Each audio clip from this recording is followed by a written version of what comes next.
Welcome, everyone, to the Best of Markham Podcast, brought to you by me, Igor Klibanov from FitnessSolutionsPlus.ca, your personal trainers for chronic conditions. Here with me today is Valerie from SSH Canine Academy. Valerie, thank you so much for being here. Tell us a bit about yourself. Oh, hey, yes, no, thank you for having me. A little bit about me. I guess I am 29 years old, living in Markham. I've actually lived here since it was a town. So, back when, before there was even grass, actually, like I remember when I first moved here, it was all mud around. But yeah, I'm a local dog trainer here in Markham, and I do a lot of events, actually. I do kind of quarterly events with Markham Public Libraries. We do a lot of programs for, guide to responsible dog ownership, teaching kids how to safely interact with dogs. And I run a couple seminars about training tools and things like that. That's awesome. And how did you get to be a canine behaviorist? Well, I actually, it's a funny story because I actually previously was in the finance industry. So I was a financial advisor in retail banking. And then I actually started coming by and working with dogs. My first dog, Akari, had gotten really ill, and I brought her to a hospital, and they didn't treat her very well. So I transferred her out to Toronto Animal Health Partners. They're really great.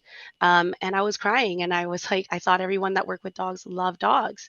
And there was a vet tech there that had a conversation with me. Her name's JP, and she didn't know this, but she changed my life, forever. And she was like, not everyone that works with dogs loves dogs. And from that day, I made a change. So I committed myself, and I quit finance, and I was like, I'm going to get my hands on as many dogs. I started working with rescues for free. I started doing anything I could. And um, you know when the time came and people kept seeing me with my dog, and she's a Shiba Inu, so just some background information. They're like escape artists. They run away, they don't listen. And she's been off leash since 7 months old, and people just kept asking me, who trained your dog, who trained your dog? And it happened so naturally. And that's kind of how I came to be. And the behavioral aspect of the job is so fulfilling for me because I really see a change, not only for the dog, but for the families as well. You know, Before maybe they had feelings of like, oh, my dog's reactive, I can't go here, I can't go there. And then it limits the family, but it also limits the dog. And just being able to have them like regain their freedom, their confidence, like empowering them to make those changes is so fulfilling to me. And that's probably like one of my favorite aspects of the job. Yeah, yeah, absolutely. And that's actually, I speak to a lot of entrepreneurs, and a lot of them say, even the ones that I don't talk to, the ones that I read about, not all, but a lot of them say the reason I got into this business is because I had a problem to solve. I solved my own problem, and lots of other people had the same problem. So I figured, I already had a solution. I might as well monetize that. So it seems like that's exactly what she did. Yeah, and you know what? Like it just a lot of like this industry is there's a lot of shame involved in terms of like dog ownership, right? And my goal is to be able to unify the dog training community. If you don't know, it's very political. So there's like, the positive reinforcement people, there's balance trainers, there's aversive trainers, there's a lot of different ways for you to do the same thing. And Mhm. my goal is to be able to unify the dog training community and just to be like, it's what works for one dog might not work for another, Right. right? And you experience the same things with children as Yeah. well. But most importantly for me is that the training needs to make sense, and you need to feel, and you need to feel good about it. In the sense where people rarely talk about this, and you're in fitness, so right? People rarely talk about their relationship with training, Yeah. right? It's if you have, let's say, a bad day, and then you go in and do it anyways, and then you have a really bad workout and you're just not having a great time. Psychologically, you're thinking to yourself, working out's bad. Yeah. This sucks. I hate this. Right. Right. And that just becomes a chore, and then you don't want to do it. For Yeah. me, I want to make sure, like, is your relationship with the training good so that we can actually continue and build on it and build on it. Right. Mhm. So that's kind of like one of my big things too, is that nobody ever talks about the mental health aspect of owning a dog and like having all these pressures from social media about like what should be done. Maybe you're not doing enough. And for me, it's like, I really want to be able to build people up. Yeah. So that comes with having a good relationship with the training as well. Yeah, absolutely. Very, very important. What do you like most about this field? Definitely the problem solving aspect. It's like a puzzle, and everything is different every time. Even if it's the same issue, the dog is different. The owners are different, right? A lot of like for me, I cater my entire training program. If you come to work with me, I cater everything not only to the dog but to yourself as well, Right. right? Some people they're a little too soft on their dogs or maybe some people are a little too hard on their dogs. So for me, it's about finding that middle ground and being like, okay, what are you comfortable with doing? Right. And kind of working with you so that again, you feel good about the training. You have a good relationship with the training is huge, huge, huge for me. Yeah, I can totally relate to that as a personal trainer because, like I said in the intro, our specialty is chronic conditions like osteoporosis, type 2 diabetes, etc. So even though there is in the research, here's the established best thing, diet, exercise program for this condition, there's also a real person sitting in front of you, and they may or may not like it. They may not respond well to it. So I always tell my clients, this is a collaboration between us. My program is my best guess of what's going to work for you. But I also need your input to figure out, is my guess correct or incorrect? And then we tailor from there. It's not like this program is from the hand of God, designed for you. And this is the way, this is the only way. And if it's not this way, it's the wrong way. No, it's a collaboration between me and you.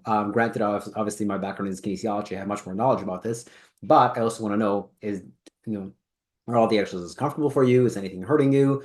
And bottom line, we want two things, safety and effectiveness, not just Yes. safety without effectiveness. Hmm. So on the one hand, yes, your preferences matter. On the other hand, also, if you prefer to not exercise, well, it's not going to work. Um, Yes. Exactly. It's the same thing I like about personal training. Yeah, because everything is specially catered to you, and that's what I think a lot of people really like too. And like a lot of the programs out there, they actually do things backwards. So typically you might see like in a PetSmart class that they start you off in a group class, right? For all your puppy foundations. And for me, I kind of more believe in like doing your foundations first privately. And then that way, when you go into a group setting, you're actually using the other dogs as distractions to further your training, as opposed to kind of throwing them in the deep end. You know, maybe you're not getting as much from the class because you're getting your attention split between a whole bunch of people.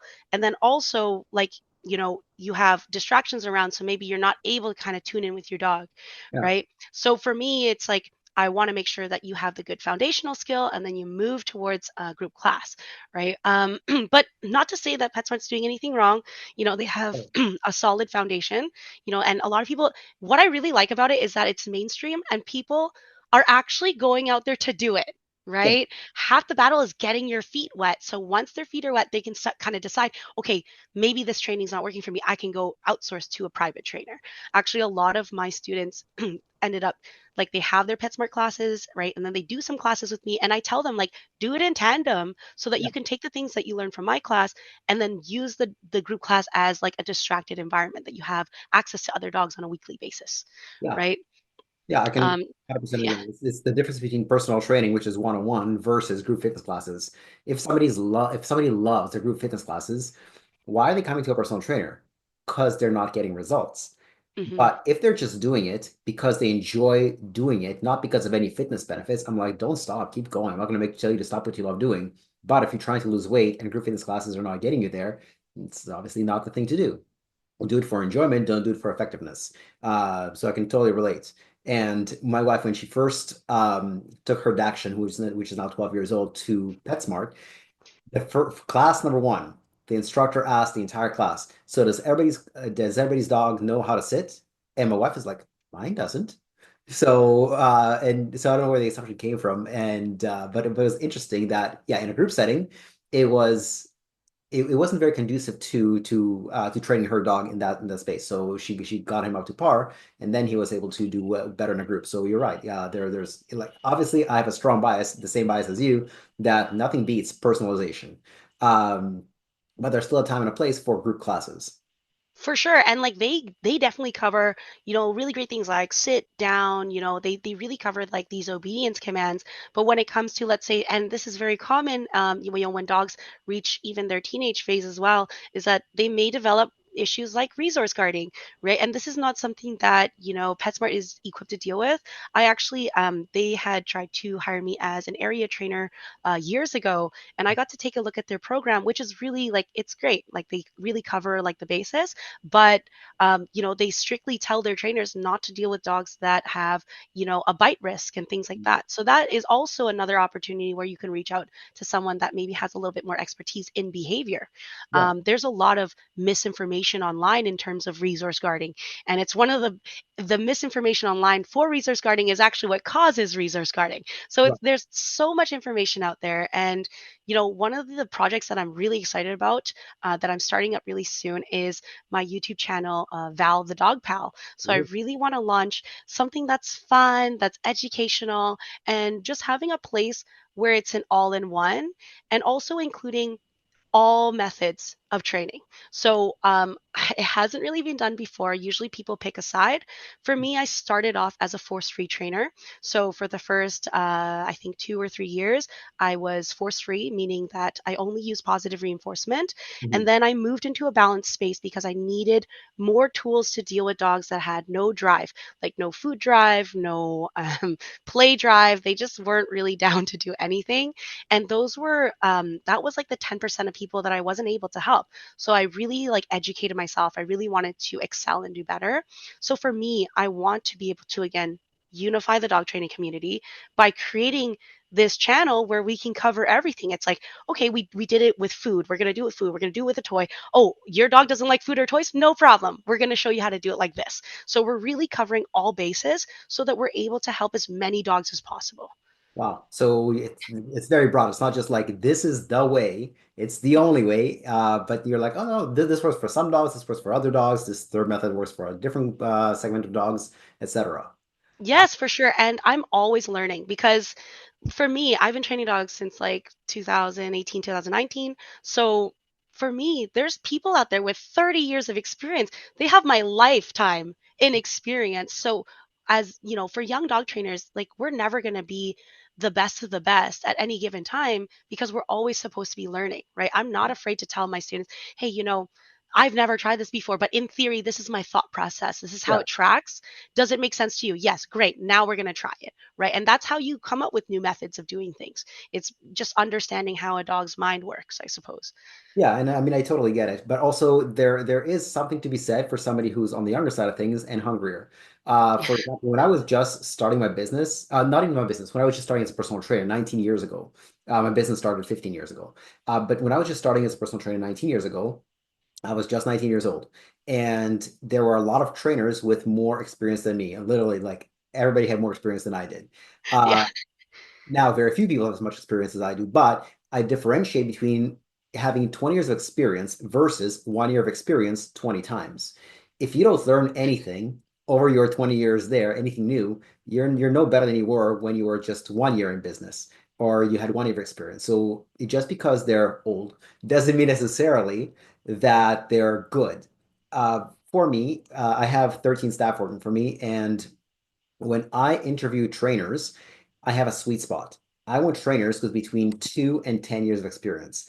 Now, I get a lot of applicants who have more than 10 years of experience, but why don't I want those people? Because less than 2 years, they just don't have enough experience to have dealt with chronic conditions. More than 10, I've had the staff working for me who have more than 10 years of experience, but by and large, they're the exception rather than the rule. Those with more than 10 years of experience are know-it-alls. They think they know everything. They are done learning. Um, they kind of rest in their laurels. They're like, I've been doing this for this long. But in my mind, I'm thinking again, that's years, that's time served. That's not experience. That's not, I've learned this much. The ones that I liked are between 2 and 10 years because they're hungry for knowledge. They are interested to learn more about exercise, nutrition, etc. Not because they have to maintain the certification, but because they want to, because they're it's just an intellectual curiosity. So even if they have like a lot of experience, doesn't mean they're necessarily good. Yeah, for sure. And like you see like the evolution of dog training coming all the way out. And I think there's so much to be said. Even when you look at, let's say, e-collars, right? Yeah. Back when they first came out, there was only 3 levels to that where it was like just like it sucks, it's suckier, and it's just atrocious, right? Yeah. And now like the technology has changed so much where there's 127 levels, right? There's 100 levels. So the range is the communicative aspect for e-collar training is so much better now. Mhm. So, for us as young dog trainers, I really think it's important that we're constantly freshening up the information that we have, that we're constantly educating ourselves. Like we are learning from these older, more experienced trainers, and just like really trying to understand their thought process so that we can apply those concepts to our own programs, Yeah, right? Which I think is absolutely. really huge, is just understanding why we're doing something Yeah. so that we can make sense of it. So I tell my students too, I'm like, the training has to make sense. If it doesn't make sense, you got to tell me so I can make it make sense to you. Yes, exactly. I always tell my mentees, the best way to learn is experience. Unfortunately, experience takes time. Fortunately, it doesn't have to be your experience. It could be somebody else's experience. And this way you can get, to where they were way faster than it took them to get to where they are. Yeah, absolutely. And that's why I don't gatekeep. Any person that calls me, I've had people call me and they call me for this little thing. And I'm like, you know what? It's going to take me half an hour on the phone with you right now, but I'm just going to do it. I'm going to help you. Yeah, Because for me, it's like if I give you this advice and you're able to help your dog, that's a win. yeah, If you get stuck and you book with me, that's also a win. So no matter what, we're always winning because the goal is to help more dogs.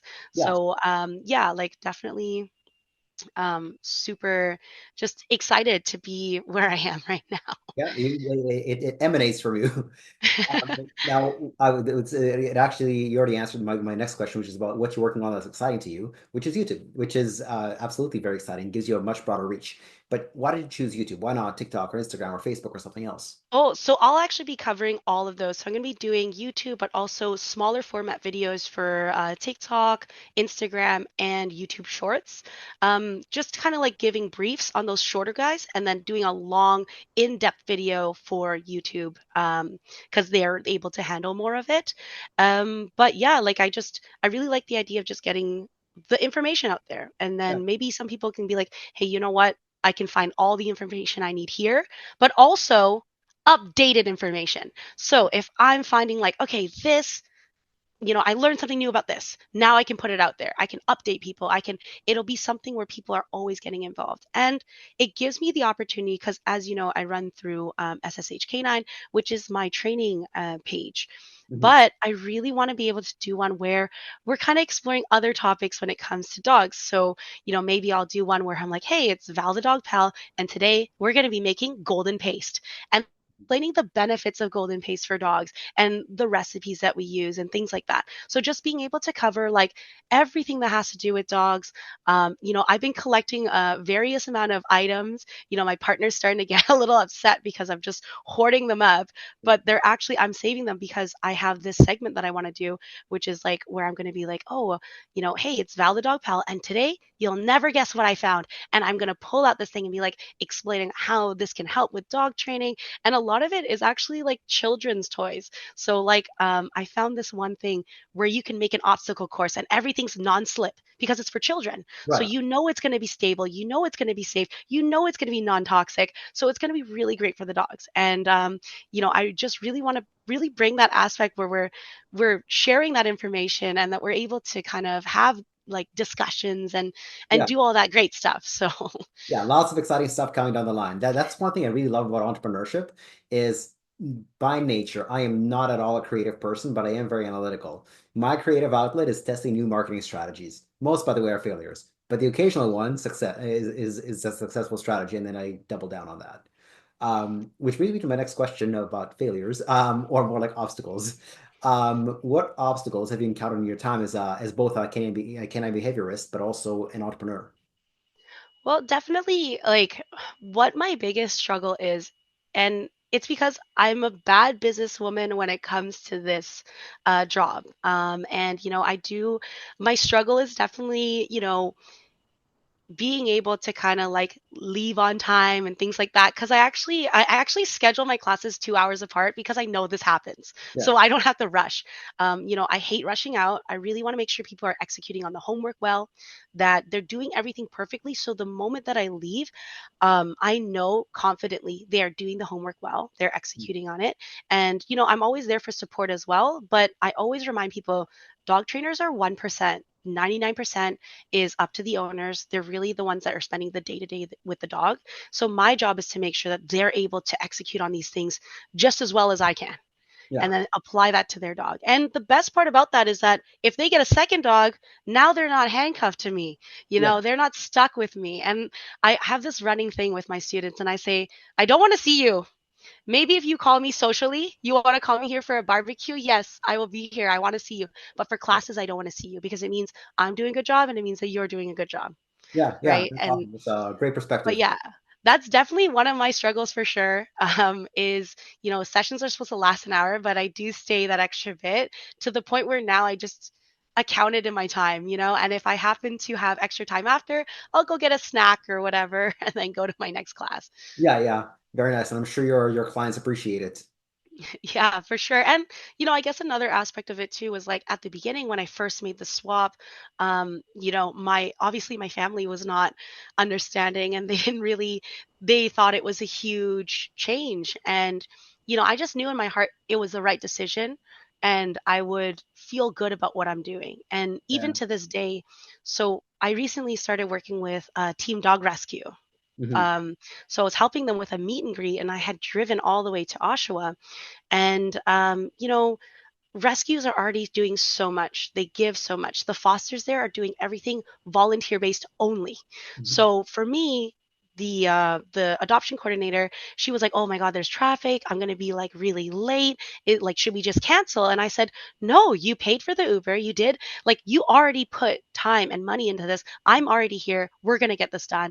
And Yeah. that day, I had actually stayed for 3 hours instead of the one, Yeah. right? And just being a part of that process. And now that dog had gotten adopted. So she finally has her forever home. And that means everything to me. So, yeah, I'm just like being able to do those things is always really great too.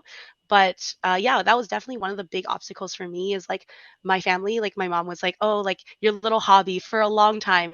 It's just now this year that she's like, oh, yes, like this is something that Yeah. is good, right? So I yeah, got like that the was probably businesswoman. yeah, yeah. She was like the bank, or now you're just kind of working for yourself. Like, what are you doing, right? Yeah. Yeah. Real So, cat or hobby. yeah. I totally get it. So, I went through the same thing because my parents wanted me to be either well, when in high school, a computer programmer, which is of very, course, very comp sci was huge back then. yeah, yeah. This is not my personality at all. I'm very bad with tech, zero interest, zero aptitude.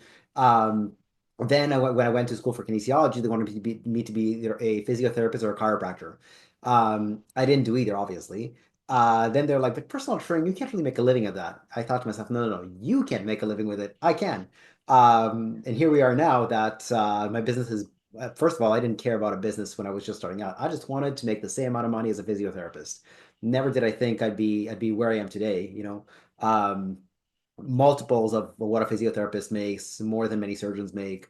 17 books so far, 13 staff. Like I never set out to do any of that stuff. Now my parents are like, oh yeah, yeah, he is a business person. They have a thick Russian accent. My mom does, my dad's accent is better. Um, but yeah, now they're like, okay, it's coming together. They're like, okay, that makes sense. Yeah, and you know what? It's just like in those moments where you're unsure, you gotta believe in yourself because there's nobody else there. And I always tell people, I'm like, if you find something you really enjoy and you love it, and your intentions are true, they're genuine, Yeah, the money will come. It will come. But even if it doesn't, you're yeah. gonna feel heckin' happy. I could tell you that. Yeah, yeah, exactly. Still gonna pay the bills, but at least gonna be a happy miserable. You're gonna be Yes, you're gonna be rich in happiness, in fulfillment, yes, yes, and that's what I always tell even my little cousins, right? And I yeah, tell them, I say, if you find something you love to do, you the money will come. But even if it doesn't, and you can pay your bills, you're gonna be so happy because 8 hours out of the day that usually other people aren't very happy, you're really happy doing what you do. So it's always a good reminder there for them as well. yeah, absolutely. What do you do in your free time? Oh, so my free time. Well, I obviously like going to the gym. That's always nice, but I feel like the fitness things are more of like an obligation. Yeah, I do like cycling. I ride my bike. I've ridden as far as like Don Mills Station from 404 and Major Mackenzie. pretty So good. I've done like big rides like that. Like took me like 3 hours there and back. Yeah, So I like my bike, and I actually really enjoy music festivals and concerts. nice. So, in my free time when I have a little bit of time and I'm able to go to a show, I love going there and just like feeling the vibe. Everyone's there very nice. But I really love music festivals, EDM concerts and things like that. Yeah. Downsview Park in the summers. Oh yes, yes. I'm going to that one this year. And then surprisingly, I really like crocheting. I like making those little amigurumis, so like Yeah, little stuffed animals and things like that. But yeah, that's essentially what I do in my free time, some arts and yeah. crafts and fitness. Lots of fun and very diverse. And since this Yeah, is, I'm like a do everything friend, I suppose. Like, you know how you have that friend that's like like they're down to do anything? That's me. yeah, they're like, I'll try anything once. Yes, yes. Like, you want to do a puzzle? Yeah, we can do that. You want to go to a concert? We can do that. Nice, very easygoing. Yeah, I'm pretty chill. Awesome. And since this is a Best of Markham podcast after all, what is your favorite business in Markham besides your own? Ooh, you know what? That's always a really tough one because I interact with so many of the other vendors in Markham. Yeah, Obviously, I go to a lot of these Markham Dog Alliance events where I meet so many great people. And you know what? I really love Green Buffalo. They are a microgreen farm. yeah, So, the guys there, they're just super knowledgeable. yeah, They have like fermented microgreens, which is actually really good probiotic for yeah, the people that can't have yogurt, right? Think about the people that can't have Greek yogurt and things like that. It'd be a really great way of kind of getting their gut health in check. Obviously, I'm no expert in this. They definitely have a lot more information with that. But yeah, like three really great guys, and that's just what they do. So I know that they're trying to branch into dog treats right now. I'm not sure if they're still in their experimental phase, yeah. but yeah, like they're really great and I love them. So yeah, Green Buffalo Farms. Awesome. Maybe there's a collaboration for you with them down the line at some point. Hey, you know what? It's definitely a possibility. My goal has always been to educate. So whatever's gonna get more education on that plate, if they have some information about, dog health and things like that, how this can benefit dogs, we can definitely do something in the future. Maybe have them on, both of us on with you for this podcast. I'd love to. That's awesome. And lastly, how can our viewers and listeners get in touch with you? So I actually have Instagram. You can Google me as well. Usually people recognize is my logo. Yeah, So if you see this pop up, like, it's gonna be there. But yeah, just SSH Canine Academy on Instagram, and then you can also just Google me as well. But usually, yeah, just through there's like a dog training form on my website, so you can just fill that out as well. But a call is always welcome. awesome. And I'll have this all in the show notes, but what's the phone number? Oh, 647-786-5887. Perfect. And again, for anybody watching or listening, don't pull your car over and start writing this down. I'm going to have this in the show notes associated with this episode. Val, thank Yeah, you don't so worry, safety first. Yes, my pleasure. Val, thank you so much, and I really appreciate having you on here. Hey, thanks again. And down the line, as I keep updating more and more information, we're gonna be able to get together again. Sounds good. Happy to do another episode in the future. All right, great. All right, Well, thank you for having me. my pleasure. Talk to you later. See ya. Bye bye.